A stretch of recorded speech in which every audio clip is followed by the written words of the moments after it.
जब किसी को एडवांस स्टेज का कैंसर हो जाता है तो सबसे बड़ा सवाल यह होता है कि क्या कीमोथेरेपी और रेडिएशन से इलाज किया जाए या नहीं। क्या ट्रीटमेंट लेने से लाइफ की क्वालिटी बेहतर होगी या ये सिर्फ तकलीफ ही बढ़ाएगा।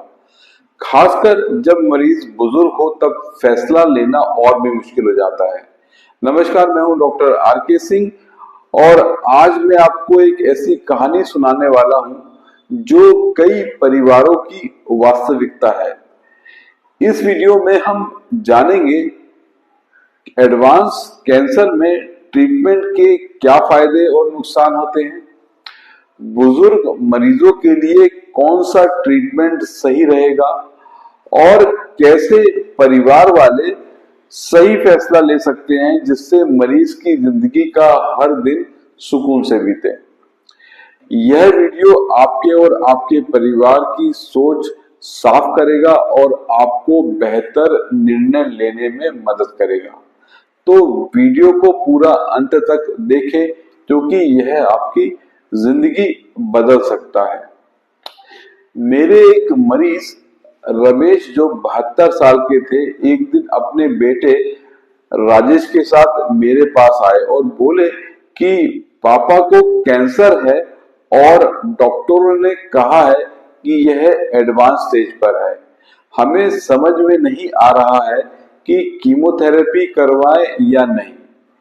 हमने सुना है कि इसके बहुत साइड इफेक्ट होते हैं और वह चाहते थे कि इसमें वह क्या कर सकते हैं। क्योंकि रमेश को पहले से ही डायबिटीज और हाई ब्लड प्रेशर था, उनकी इम्यूनिटी कमजोर थी, उन्हें रोजमर्रा के कामों में थकान और सांस लेने में दिक्कत हो रही थी। कैंसर फैल चुका था लेकिन अभी दर्द और तकलीफ इतनी ज्यादा नहीं थी। रमेश और उनका परिवार काफी दुविधा में था। परिवार चाहता था कि उनका इलाज हो लेकिन वे उनके दर्द और तकलीफ को भी काफी कम करना चाहते थे। उन्हें डर था कि कीमो और रेडिएशन लेने से रमेश जी को और कमजोरी ना बढ़ जाए और सवाल अब ये था कि अब क्या करें। मैंने राजेश और उनके परिवार को 3 ऑप्शंस दिए। नंबर 1 ऑप्शन है कीमोथेरेपी, जिसमें फायदे हैं कि कुछ मामलों में कैंसर को बढ़ने से रोका जा सकता है। मरीज की लाइफ कुछ महीने तक बढ़ सकती है, लेकिन नुकसान ये है कि बुजुर्ग मरीजों में कीमोथेरेपी से अत्यधिक कमजोरी, बाल झड़ना, भूख ना लगना और उल्टियां हो सकती हैं। इम्यून सिस्टम कमजोर हो जाता है जिससे इन्फेक्शन का खतरा बढ़ जाता है। मरीज की जीवन की गुणवत्ता या क्वालिटी ऑफ लाइफ काफी गिर जाती है और काफी कम हो जाती है। नंबर 2 ऑप्शन जो उनको मैंने सुझाया वह था रेडिएशन थेरेपी, जिसमें फायदा यह है कि कुछ मामलों में दर्द और तकलीफ को यह कम कर सकती है। अगर कैंसर सिर्फ एक हिस्से में ज्यादा बढ़ गया है तो रेडिएशन थेरेपी से वो छोटा किया जा सकता है, लेकिन इसके कई नुकसान भी है, जैसे शरीर के अन्य अंगों पर भी यह असर डालता है। थकान, जलन, त्वचा में बदलाव और खाना निगलने में तकलीफ बढ़ सकती है। नंबर 3 है कि कोई भी एक्टिव ट्रीटमेंट नहीं लेना, जिसको हम एक्चुअली पैलिएटिव केयर बोलते हैं।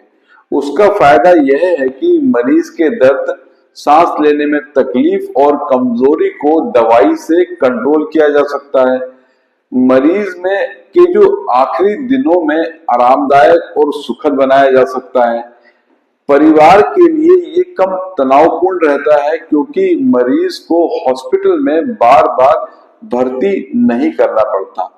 लेकिन उसके नुकसान ये है कि यह कैंसर ठीक नहीं करता बल्कि सिर्फ लक्षणों को नियंत्रित करता है। रमेश जी के बेटे ने पूछा कि हम किस तरह से तय करें कि कौन सा ट्रीटमेंट हमारे पिताजी के लिए हमें लेना चाहिए। उन्हें मैंने समझाया कि नंबर 1 है कि मरीज की इच्छा सबसे महत्वपूर्ण होती है। अगर मरीज चाहता है कि उसे बिना ज्यादा तकलीफ के जीने दिया जाए तो actually palliative care best option है। दूसरा है मरीज की शारीरिक स्थिति पर ध्यान दें। अगर मरीज पहले से ही कमजोर है तो कीमो और रेडिएशन के साइड इफेक्ट सहने की हालत में नहीं होता और स्थिति और बिगड़ जाती है। नंबर 3 है quality of life versus quantity of life. अगर ट्रीटमेंट से सिर्फ कुछ महीने बढ़ेंगे लेकिन तकलीफ ज्यादा हो जाएगी तो यह सही फैसला होगा कि पैलिएटिव केयर ही दी जाए।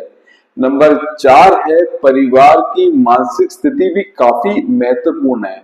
अगर परिवार कीमो और रेडिएशन का भारी खर्चा और बार बार हॉस्पिटल विजिट्स का सामना नहीं कर सकता और अच्छी देखभाल और दर्द कम करने वाली थेरेपी पर ध्यान दे सकता है तो उसे यही करना चाहिए। रमेश जी और उनके परिवार ने पैलिएटिव केयर को चुना। हमने दर्द कम करने वाली दवाइयां दी, उनकी सांस फूलने की जो समस्या थी उसको ऑक्सीजन थेरेपी और कुछ स्पेसिफिक मेडिसिन से उसको ठीक करने की कोशिश करी। वह अपने परिवार के साथ ज्यादा समय बिता पाए और उनके आखिरी दिन आरामदायक रहे। ट्रीटमेंट का फैसला डॉक्टर, मरीज और परिवार सभी को मिलकर लेना चाहिए। हर कैंसर के मरीज के लिए कीमो और रेडिएशन जरूरी नहीं होता। कभी कभी आराम और प्यार से सबसे अच्छा इलाज होता है। अगर आपको यह जानकारी अच्छी लगी हो तो इस वीडियो को लाइक करें, अपने परिवार और दोस्तों के साथ शेयर करें और हमारे चैनल को सब्सक्राइब करें ताकि ऐसे अनेक वीडियो की जानकारी आपको घर बैठे मिलती रहे। कमेंट सेक्शन में जरूर लिखें आप अपने विचार। अगली बार मिलते हैं। स्वस्थ रहें, खुश रहें। धन्यवाद।